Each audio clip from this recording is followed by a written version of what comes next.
دل پتھر ہو جائے تو دل کو نرم کیسے کیا جائے؟ روئیں. دل کی جو سختی ہے نا وہ رونے سے ختم ہوتی ہے. ابھی جاپان کے اندر کچھ لوگوں نے نا وہ ڈپریشن کو ختم کرنے کا طریقہ کیا ان سے رلوایا آگے سے. اللہ بھی یہی کرواتا ہے، اسے ہی لے رہے ہیں سارا. لیکن وہ اس بات پہ جب روئے گا نا، اللہ تو دور ہے، میں کب آؤں گا تیرے پاس، کب یہ سفر ختم ہوگا، اہبطوا منہا جمیعا سے جو شروع ہوا، ہم جنت سے باہر نکال دیے گئے، کب میں اپنی جنتوں میں جاؤں گا، ختم تو ہونی ہے نا ایک دن. تو اور میں نے تیرا حق ادا نہیں کیا، وما قدر اللہ حق کا قدر ہی. اللہ کہتا ہے وَإِن تَعُدُّوا نِعْمَتَ اللَّهِ، تو نعمتوں کو گنے گا ہماری، لا تُحْصُوهَا، تو اس کو شمار نہیں کر سکتا. ان الانسان لظلوم کفار، بے شک انسان تو بڑا ظالم بھی ہے، کفار میں ناشکرا بھی بڑا ہے. یہ چیزیں اپنے اندر بیٹھ کے آج اکیلے بیٹھ کے سوچ لیں نا رات کو بیٹھ کے، یار میں نے کیا کچھ نہیں اللہ سے میں نے لیا کتنا کچھ ہے اور دیا کچھ نہیں ہے. اور اللہ جو ہے وہ محتاج نہیں ہے، مستحق ہے. ورڈ ہے مستحق، محتاج نہیں ہے. تو یہ اکیلے میں بیٹھ کے رات کو انہی تنہائیوں میں جو آپ کو موقع مل گیا اپنی سوشل ایک ٹراما سے ہم جو باہر نکلے ہوئے تھے، گئے ہوئے تھے، اس سے جو باہر نکلے ہیں، تنہائی ملی ہے، utilise it to talk to Allah سبحانہ وتعالی. اسے استعمال کریں اللہ سے بات کرنے کے لیے. دیکھیں میں تیرا حق نہیں ادا کیا اللہ، یار آپ دیکھیں ہم نے اللہ کا حق نہیں ادا کیا. حق اللہ علی العباد. اور سب سے بڑا حق اللہ کا پتہ کیا تھا؟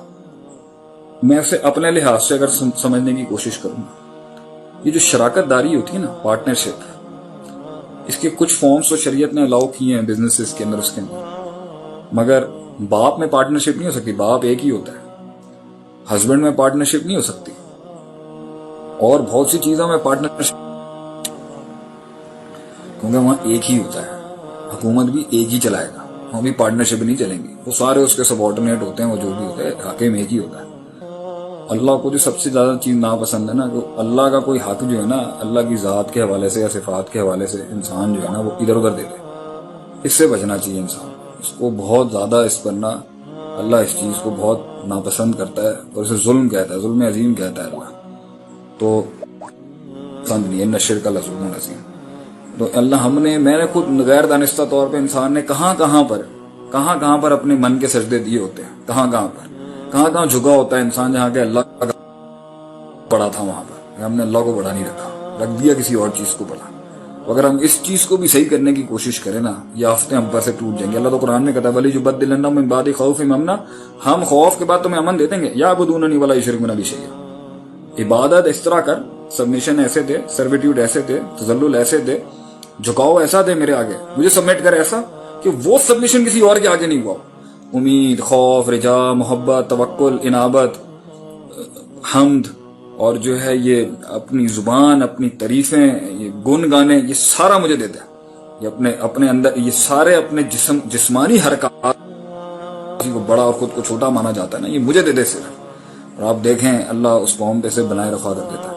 اور بھی بہت سی چیزیں ہیں اس میں، فحاشی ہے اور یعنی ہے، شراب ہے، سود ہے، اور بہت سے کبیرہ گناہ ہیں. لیکن یہ بڑی چیزیں ہیں جن سے اللہ تعالیٰ جو ہے نا اس کو ناپسند کرتا ہے. اس کو اللہ نے کبیرہ ترین گناہ کہا ہے.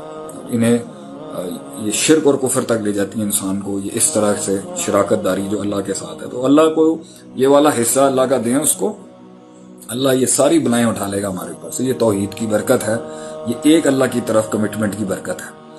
باقی اللہ تعالیٰ سارے مسلمانوں کو جتنے بھی بیٹھے ہیں، جس بھی مسلک فرقے سے تعلق رکھتے ہیں، میرا سب کے بارے میں حسن ظانی، اللہ سب کو اپنی عافیت میں رکھے.